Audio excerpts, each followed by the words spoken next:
लकवा का इलाज कैसे करते हैं डॉक्टर वकील अहमद एमपीटी ऑर्थो द्वारा बताया गया है।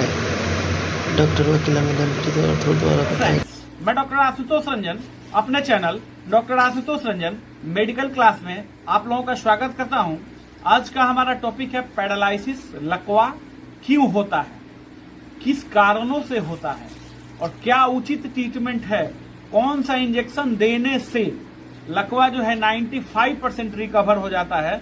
4 घंटा पहले मैंने अपने पार्ट 1 वीडियो में बताया हुआ है कि आपको थर्मोलाइटिक इंजेक्शन जो है देना होता है। तो 4 घंटे पहले अगर थर्मोलाइटिक इंजेक्शन लग गया तो पेशेंट की रिकवरी जो एक दिन में 95% हो जाती है। ठीक, और कौन सा इंजेक्शन है, ठीक, और कौन सा इंजेक्शन लगा के डॉक्टर लोग जो है, जो लकवा निवारण केंद्र वगैरह लिखा रहता है आप लोग देखे होंगे, वहां पर कौन सा इंजेक्शन लगा के मात्र 100-200 रुपए का इंजेक्शन होता है और कौन सा इंजेक्शन लगा के वो लोग 10,000, 15,000, 20,000 रुपए लेते हैं। लास्ट 500 रुपए से ज्यादा का इंजेक्शन नहीं होता है। तो हम लोग उसके बारे में भी बात करेंगे और लकवा क्या है उसके बारे में बात करेंगे।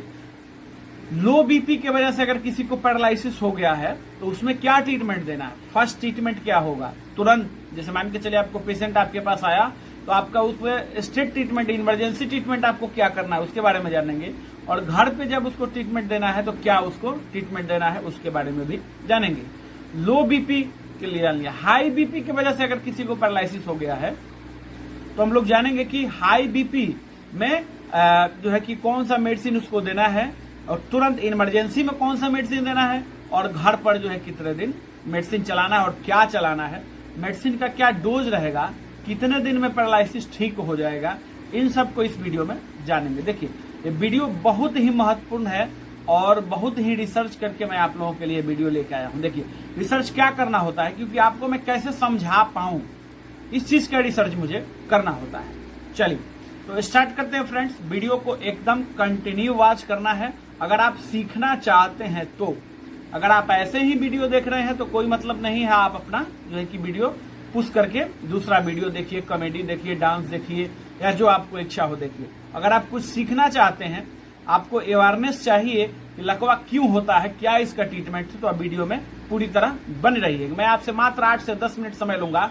8 से 10 मिनट में मैं आपको बहुत कुछ सिखा दूंगा। चलिए, ब्रेन में किसी एरिया में, ब्रेन के किसी एरिया में डैमेज हो गया और ब्लड सप्लाई में रुकावट पैदा हो गया, उसी को हम लोग लकवा कहते हैं। ठीक, लकवा कई एक टाइप के होते हैं। फेशियल पैरालिसिस होता है वन साइड और राइट साइड, लेफ्ट साइड, और भी होता है, उसको भी बात करेंगे हम लोग।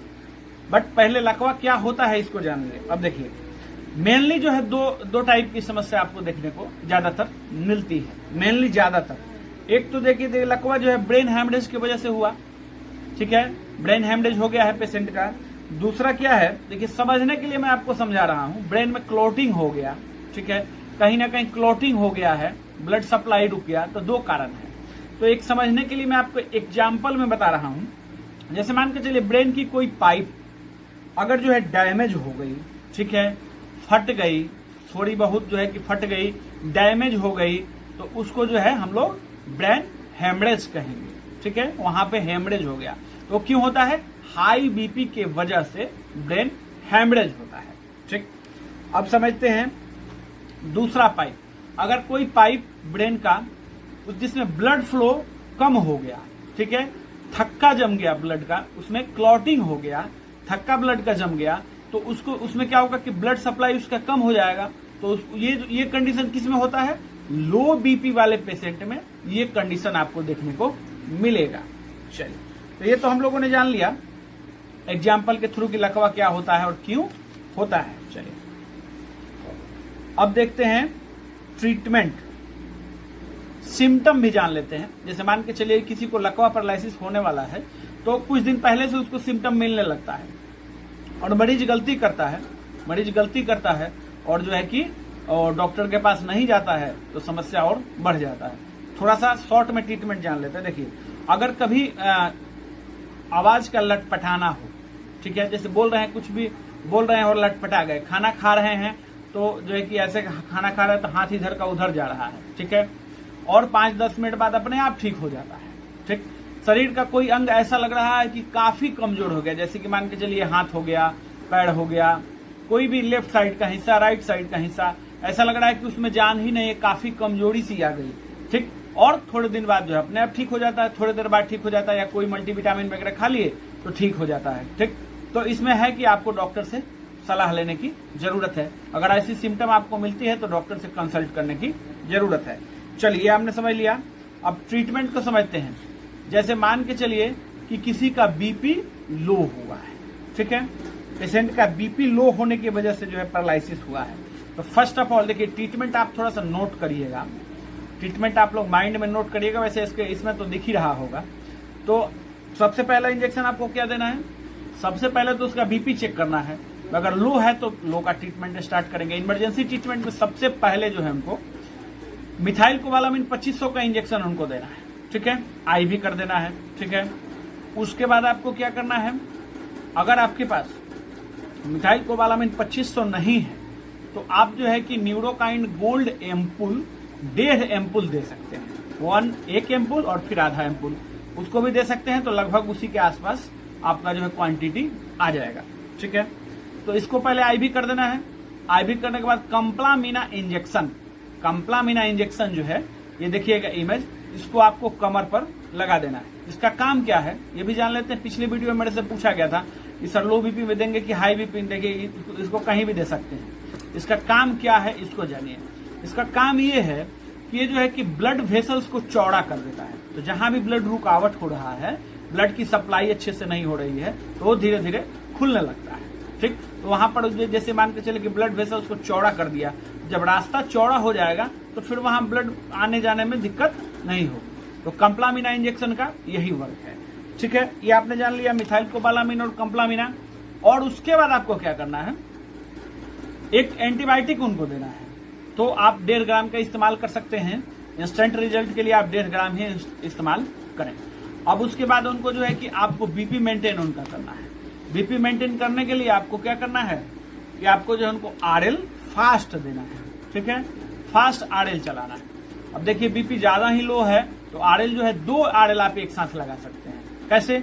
एक इस हाथ में लगा दीजिए राइट हैंड में, और एक जो है लेफ्ट हैंड में लगा दीजिए। ये इमरजेंसी ट्रीटमेंट का एकदम सही तरीका मैं आपको बता रहा हूँ। तो ये दोनों में आप लगा सकते हैं। जब बीपी इनका 100 के प्लस आ जाए, 100 से 110 हो जाए, ठीक, तो फिर आप उसके बाद उनको क्या लगाना है, ये तो हो गया।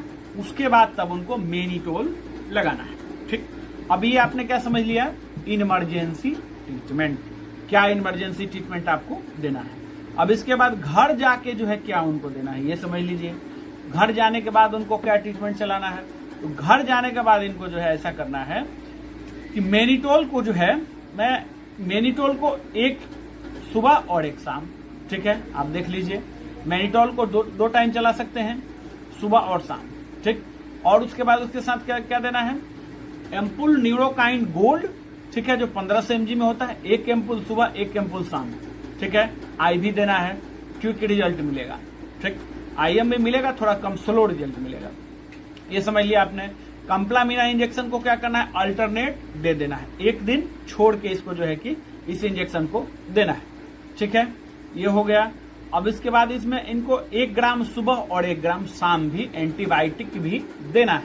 एंटीबायोटिक का क्या रोल है इसमें, एंटीबायोटिक का रोल है कि अगर कुछ बैक्टीरियल कॉज होता है, देखिए ऐसे तो आप फाइंड नहीं कर पा रहे हैं ना, तो आप दे देंगे तो अच्छा रहेगा, क्योंकि आप फाइंड नहीं कर पा रहे हैं। अब उसको फाइंड करने के लिए मैं तरीका बताऊंगा कैसे फाइंड करना है। तो ये आपने समझ लिया। उसके बाद टैबलेट देना है आपको सीटीमैक-पी। सीटीमैक-पी टैबलेट जो है, अब देखिएगा, इसको ओडी डोज में दे सकते हैं। और जिसको जो है इंजेक्शन आप नहीं लगा पा रहे हैं, ठीक, इंजेक्शन नहीं लगा पा रहे हैं, तो उसको बीडी डोज में देंगे, एक सुबह एक शाम, क्विक। ये आपने समझ लिया। 5 दिन का ट्रीटमेंट आपको ये करना है, ठीक। और 5 दिन बाद जो इंजेक्शन आपको मैंने बताया हुआ है, ठीक है, उनको आप टैबलेट फॉर्म में भी कर सकते हैं। इंजेक्शन 2 हो गया, ठीक है, न्यूरोकाइन गोल्ड इंजेक्शन ओडी हो गया, और कंप्लामिना जो है कि 1 दिन छोड़कर हो गया, ठीक है। और सीटीमैक टैबलेट उनको कर दीजिए 2 टाइम, सुबह और शाम, सीटीमैक-पी, ठीक। अब इसके बाद क्या करना है कि उनको जो है कि ये दवा आपने दे दिया। अब बीपी आपको जांच क्या करवाना है ये जानिए। आपको सीबीसी टेस्ट करवाना है, क्विक हो जाएगा। लिपिड प्रोफाइल टेस्ट करवाना है। मान के चलिए कि सीबीसी और लिपिड प्रोफाइल में कुछ गड़बड़ी आया, जैसे एचबी कम आया उनका, तो बीच बीच में उनको जो है, मेरा एक एचबी वाला वीडियो है उसको देख लीजिएगा, तो आप बीच बीच में उनको जो है कि एक हिमेक्सिल एक दिन छोड़ के अल्टरनेट चढ़ा सकते हैं, जब तक उनका एचबी मेंटेन नहीं हो जाए। उससे शरीर में ताकत भी हो जाएगा और हिमेक्सिल जो है नया ब्लड जल्दी बनाता है, ठीक, तो उनको जो है कि जल्दी सपोर्ट मिलेगा और जल्दी अच्छा रिजल्ट आपको मिलेगा। तो ये टेस्ट के बाद आपको लिपिड प्रोफाइल में अगर जो है बढ़ा हुआ आ रहा है, मान के चलिए कि कोलेस्ट्रॉल बढ़ा हुआ आएगा ही आएगा, तो देखिए रसोवास्ट एफ टैबलेट है, ये टैबलेट देख लीजिएगा, इस टैबलेट को 1 गोली सुबह 1 गोली शाम देना है, ठीक है, यही दवा है और गैस की दवा देनी है। तो ये ट्रीटमेंट आपको कितने दिन चलाना है, ये ट्रीटमेंट जो है आपको 10 दिन कंटिन्यू करना है। 10 दिन कंटिन्यू करने के बाद, ठीक, उसके बाद आप इंजेक्शन जो भी बच रहा है, तो आप जो है जो भी इंजेक्शन बच रहा है उस इंजेक्शन को आप टैबलेट फॉर्म में कर दीजिएगा और उसको जो है कि जैसे न्यूरोकाइंड गोल्ड है, ठीक है, तो उसको जो है कि आप 1 कैप्सूल रोज कर दीजिएगा, ठीक। कंप्लामिना इंजेक्शन है तो उसको जो है आप क्या कर सकते हैं कि 1 टैबलेट बीडी कर सकते हैं, और ज्यादा समस्या है तो बीडी करें और नहीं तो 1 टाइम ओडी ही करें। चलिए फ्रेंड्स, तो ये हम लोगों ने लो बीपी के ट्रीटमेंट को जान लिया कि लो बीपी अगर पेशेंट को लो बीपी के वजह से अगर पैरालिसिस हुआ है तो ये ट्रीटमेंट आपको देना है। स्टेप बाय स्टेप सभी ट्रीटमेंट को हम लोगों ने जान लिया। अगर कुछ समझ में नहीं आया हो तो वीडियो को थोड़ा सा रिप्ले करके देखिएगा, सब कुछ समझ में आ जाएगा, ठीक। अगर आपके पास हाई बीपी का पेशेंट आया है, सपोज कीजिए कि पेशेंट को हाई बीपी हुआ है, उसके वजह से हुआ है, तो सबसे पहले आप उसको बीपी मैनेज करना है।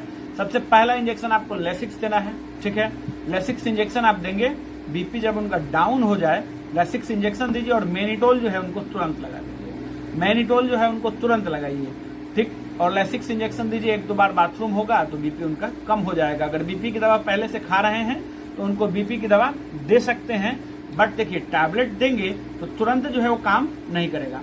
उसके साथ एक ऑप्शन और भी है, आप डेपिन टैबलेट दे सकते हैं। डेपिन ये देख लीजिए कैप्सूल आता है, इसको जीभ के नीचे दाब के जो है, ज्यादा बीपी है तो 2 कैप्सूल, ठीक है, जीभ के नीचे निडल से जो है कि आप प्रिक कर दीजिएगा और जीभ के नीचे दाब दीजिएगा या बोलिएगा तो इसको चूसते रहने के लिए, ठीक, तो बीपी कम कर देगा। ये आपके ऊपर है जितना बीपी है। बहुत ज्यादा बीपी है तभी आप लेसिक्स और डेपिन दोनों का प्रयोग करेंगे, नहीं तो एक ही कोई प्रयोग करेंगे तो मरीज आपका ठीक हो जाएगा। और बाकी ट्रीटमेंट क्या रहेगा, सेम ट्रीटमेंट रहेगा। बाकी जो है आपको अभी लो बीपी का हमने ट्रीटमेंट जो बताया वो सब सेम ट्रीटमेंट रहेगा। हाई बीपी में भी बस यही कि बीपी को मैनेज करना है। अब देखिए इसमें सीटी हेड की जरूरत है, ठीक है, आप दोनों में करा सकते हैं, एनसीसीटी हेड तो दोनों में आपको कराना चाहिए, तो इसमें सीटी की जरूरत है। अब मैंने आपको कहा था कि एक इंजेक्शन जो है डॉक्टर लोग जो लगाते हैं, ठीक, 5,000, 10,000, 20,000 रुपए लेते हैं, वो कौन सा इंजेक्शन होता है, देखिए कोई इंजेक्शन नहीं होता है, ठीक, दिखा के तो नहीं लगाते हैं, ठीक है, क्यों नहीं दिखा के लगाते हैं, क्योंकि वो कंप्लामिना इंजेक्शन होता है और न्यूरोकाइंड गोल्ड इंजेक्शन होता है। एक इंजेक्शन लगाते हैं नस में और एक इंजेक्शन लगाते हैं कमर पर। और जो देहात टाइप के, विलेज टाइप के लोग हैं, मतलब कि विलेज में जो रहने वाले प्रशिक्षित जो है उनको जानकारी नहीं है, उनको बेवकूफ बना देते हैं, 5,000, 10,000, 20,000 ले लेते हैं, और नहीं तो वहां पर रख के मैनिटोल वगैरह ये सब चलाते हैं, थोड़ा समय लेते हैं तो अपना फिर जो है कि बिल बनाते हैं। तो देखिए इसमें कोई जादू नहीं होता है। देखिए एक दिन में कोई पैरालिसिस को ठीक नहीं कर सकता है, ये आप ध्यान रखिएगा, मैं ये ओरिजिनल बात आपको बता रहा हूं। तो अगले वीडियो में हम लोग जानेंगे कि पुराना लकवा का जो पेशेंट होता है, जैसे पुराना हो गया है, ठीक है, काफी दिन हो गया है लकवा, जो 1-2 महीना, 4 महीना, 6 महीना, 8 महीना हो गया, नहीं ठीक हो रहा है, तो उस पेशेंट को आप कौन सी दवा देंगे, कौन सा इंजेक्शन देंगे, इसको हम लोग जो है अगले वीडियो में जानेंगे। कैसे उस पेशेंट को ठीक किया जाता है और क्या दवा दिया जाता है। इसलिए आप मुझे सब्सक्राइब जरूर कर दीजिएगा। नेक्स्ट वीडियो के लिए अगर आप मेरे व्यूअर हैं तो बहुत अच्छी बात है, अगर नहीं सब्सक्राइब किए हैं तो उन्हें सब्सक्राइब करिएगा, तो आपके पास नोटिफिकेशन पहुंच जाएगा। और मेरे चैनल पे काफी हेल्थ टॉपिक्स पड़े हुए हैं, उन हेल्थ टॉपिक्स को देखिए, इससे अच्छी हेल्थ टॉपिक्स पड़े हुए हैं, बहुत अच्छा। आप देखिए और मुझे कमेंट करके बताइए कि कैसा लगा। धन्यवाद।